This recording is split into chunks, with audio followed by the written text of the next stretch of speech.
Welcome back to Turning Point. Today we're going to take a look at a match between Team 3 Sports and Renewal, specifically looking at how one team can dominate another with force projection. Force projection is what occurs when a team has a zone around them that intimidates the other team. There can be many reasons this occurs. In this game, the reason is range. Renewal has Caitlyn, Ziggs, Lulu, and Jace, all of whom have excellent long-range harassment and a decent ability to back off from an engagement while continuing to deal damage. Even Cho'Gath has some moderate range with his basic abilities. Team 3 Sports, on the other hand, has very short-range champions and relatively weak initiation tools.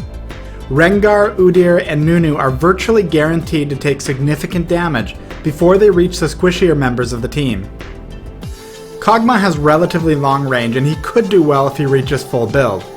If his entire team plays Protect the Kog'Maw, this could be a possible strategy to win the game. But keep in mind that Kog'Maw has no strong escape, and enough burst while he's in the open will knock him out of the match. Now that we've covered force projection, let's look at this match. Caitlyn and Lulu take down the first two towers of the match by starting out at top lane and completely zoning out Rengar, then switching with Jace from bottom lane to knock down a quick second tower. The first big team fight occurs at mid lane.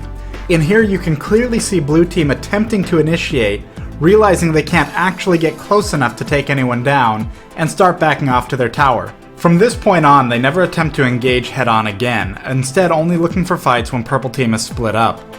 This engagement was their single best opportunity to turn the game around because the gold difference between teams is fairly insignificant here. We're a little further in. Blue team quickly backs off, which is a perfect example of force projection from purple team. The truth is, if blue team engage, they would almost certainly lose. They need purple team to make some kind of mistake to have any real chance with their team comp. Check out Ziggs. He's coming for some split pushing on mid lane, and blue team is going to respond quickly. Split pushing works its best when you can actually escape if you're chased off. It works even better when enough people chase you that your teammates can take another objective. Blue team finally catches a break. After yet another push, they're going to chase purple team out, taking Lulu down as Jace and Cho'Gath get away. Meanwhile, only Anivia realize that Caitlyn and Ziggs moved in on their inhibitor the moment the chase began. This is the final tower takedown before purple team goes in for the Nexus. While Anivia has incredible zone control, especially near towers, Caitlyn has consistently been able to keep damage on structures throughout the game because of her range. Let's look at the tally just moments before the game ends.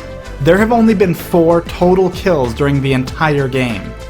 Blue team never found a favorable opportunity to engage, and they never would have unless purple team made an incredibly bad play. The tower count says it all, 9-0 less than 25 minutes into the match, leading to a more than 10,000 gold difference between the teams. We talked about force projection, and obviously that played a lot into this match. Renewal also did a great job with split pushing and applying constant pressure. It goes without saying that Team 3 Sports made a bad call with their team comp. They also needed to take risks earlier in the match, especially in terms of pushing while purple team moved around.